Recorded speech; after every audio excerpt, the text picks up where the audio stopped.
नाज़रीन आदाब, मैं हूं खालिद शहबाज। आप देख रहे हैं गवाह न्यूज़।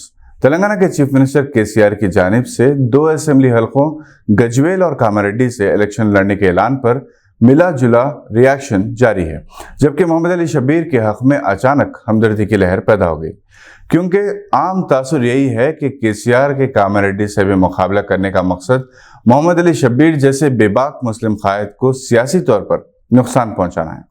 वैसे मोहम्मद अली शब्बीर और केसीआर दोनों ही सियासी हरीफ हैं, ताहम खास तौर पर मोहम्मद अली शब्बीर के हल्के से मुकाबला करने के ऐलान ने अगरचे के मोहम्मद अली शब्बीर की कामयाबी के इम्कानात को सवालिया बना दिया, ताहम अब कामारेड्डी कौमी सतह पर तवज्जो और दिलचस्पी का मरकज बन गया है। केसीआर इस हल्के से मुकाबला करते हुए कम अज कम 4 अजला में इंतखाबी मुहिम आसानी से चला सकते हैं। करीमनगर, सिद्दीपेट, जहीराबाद और निजामाबाद कामारेड्डी से करीब हैं। कामारेड्डी में लगभग 2 लाख वोटर्स हैं और मुस्लिम वोटर्स की तादाद 22 ता 24 हज़ार के दरमियान है। चूंकि मुस्लिम वोटर्स में इत्तेहाद और शऊर का फक़दान है, इसलिए गुज़िश्ता इलेक्शन में सिर्फ 6,000 मुसलमानों ने अपने वोट्स का इस्तेमाल किया था।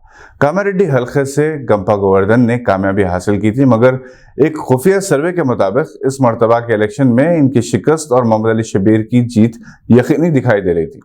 इस सर्वे के बाद ही केसीआर ने यहां से मुकाबले का फैसला किया, जिसकी तैयारी चंद महीनों से की जा रही थी। मकामी एमएलएस के जरिए बाज़ तरक्याती प्रोजेक्ट्स का ऐलान किया गया था और हाल ही में बाज़ ओहदेदारों ने इस हल्के का दौरा किया।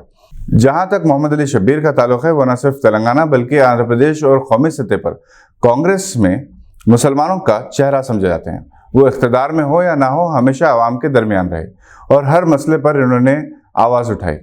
कई मामलात में इन्होंने डायरेक्ट केसीआर को भी निशाना बनाया।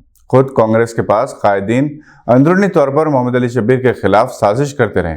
मुसलमानों के लिए तालीम और रोजगार में तहफ़्फ़ुज़ात इनका एक ऐसा कारनामा है जिसकी वजह से वो हमेशा तारीख में याद रखे जाएंगे। केसीआर के कामारेड्डी से मुकाबले के ऐलान के बाद मोहम्मद अली शब्बीर ने कहा कि केसीआर के जवाल का कामारेड्डी से आगाज हो रहा है। कामारेड्डी में चीफ मिनिस्टर की कामयाबी को यकीनी बनाने के लिए तमाम ज़राए वसाइल इस्तेमाल किए जाएंगे। दूसरी तरफ देखना यह है कि कांग्रेस इस हल्के को अपने विखार का मसला बनाती है या नहीं। राहुल गांधी, प्रियंका गांधी, मोहम्मद अजहरुद्दीन और खरगे जैसे कदावर कायदीन इस हल्के का दौरा करके शब्बीर साहब की कामयाबी के लिए मुहिम में हिस्सा लेंगे या नहीं। मकामी अफराद ने गवाह न्यूज़ को बताया कि केसीआर के कामारेड्डी से मुकाबले के ऐलान से बिलाशुबा हलचल पैदा जरूर हुई, मगर इससे मोहम्मद अली शब्बीर की अहमियत बढ़ गई है।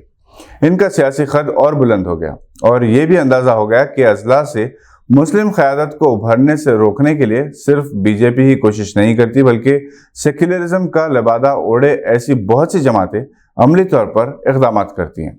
निज़ामाबाद के बाशऊर अफराद का कहना है कि निज़ामाबाद टाउन में मोहम्मद अली शब्बीर का ज़बरदस्त पोजीशन है, वहाँ से वो इलेक्शन जीत सकते हैं। ताहम मोहम्मद अली शब्बीर नहीं चाहेंगे कि वो किसी और हल्के से मुकाबला करें। 21 अगस्त की शाम बाद नमाज मगरिब हज़रत मौलाना खालिद सैफुल्लाह रहमानी की दावत पर अल महाद अल आली अल इस्लामी हैदराबाद के कॉन्फ्रेंस हॉल में मुल्क में बढ़ती हुई नफरत को दूर करने और इत्तेहाद भाईचारे की फिजा पैदा करने में मीडिया का रोल के उन्वान से एक खुसूसी मुशावरती नशिस्त मुनक़िद हुई। मौलाना रहमानी ने नशिस्त की सदारत की। डॉक्टर निज़ामुद्दीन ने मेहमानों का खैर मक़दम किया। मौलाना मोहम्मद उमर अब्दीन क़ासमी मदनी ने इस्लामोफोबिया की तारीखी और फ़िक्री पस मंज़र पर तफसील से रोशनी डाली। नशिस्त में print media, electronic media, social media, Urdu, Hindi, अंग्रेज़ी, तेलुगु सभी के नुमाइंदे मौजूद थे। ये बात तय पाई कि सोशल मीडिया के जरिए मुल्क की मुख्तलिफ ज़बानों में अमन और अमान के पैगाम को आम किया जाए, लोगों को मोहब्बत और इत्तेहाद की दावत दी जाए, तमाम मज़ाहिब के एहतराम का जज्बा पैदा किया जाए। इस्लाम और मुसलमानों के बारे में जो गलत फहमियाँ पैदा की जा रही हैं, इनको मुदल्लल तरीक़े पर मुस्बित अंदाज में दूर किया जाए, सच्चाई बताई जाए और बाज़ चैनलों के जरिए फैलाए जाने वाले झूठ को दलील के साथ वाज़ेह किया जाए और जो खिलाफ वाक़ई बातें चैनलों से नशर की जाती हैं, इनका वीडियो, ऑडियो और तहरीरी मैसेज के ज़रिए रद्द किया जाए और ऐसे बयानात पर कमेंट करके भी इसकी हकीकत को वाज़ेह किया जाए। सदर इजलास ने अपने खिताब में कहा कि दरअसल जब किसी तबके के पास दलील की क़ुव्वत नहीं होती तो वो झूठ फैलाने और प्रोपेगेंडा करने पर उतर आता है। इस्लाम और मुसलमानों के खिलाफ इस वक्त जो लोग प्रोपेगेंडा कर रहे हैं, इनकी सूरत हाल यही है। इसलिए हमें मुल्क में भाईचारा, इत्तेहाद और एक दूसरे के एहतराम का माहौल बनाना चाहिए और बहैसियत मुसलमान इस्लाम के बारे में پیدا کی جانے والی غلط فہمیوں کو دور کرنا چاہیے۔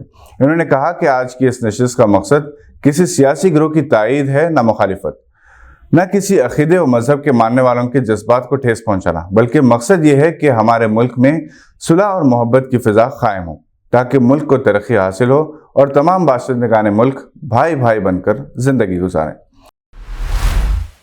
آج کے لیے بس اتنا ہی۔ نئی خبروں کے ساتھ پھر ہوگی ملاقات۔ اگر آپ ہمارے چینل پر نئے ہیں تو سبسکرائب کرتے ہوئے بیل آئیکن دبانا نہ بھولیں۔ ہم پھر حاضر ہوں گے، دیکھتے رہیے گواہ۔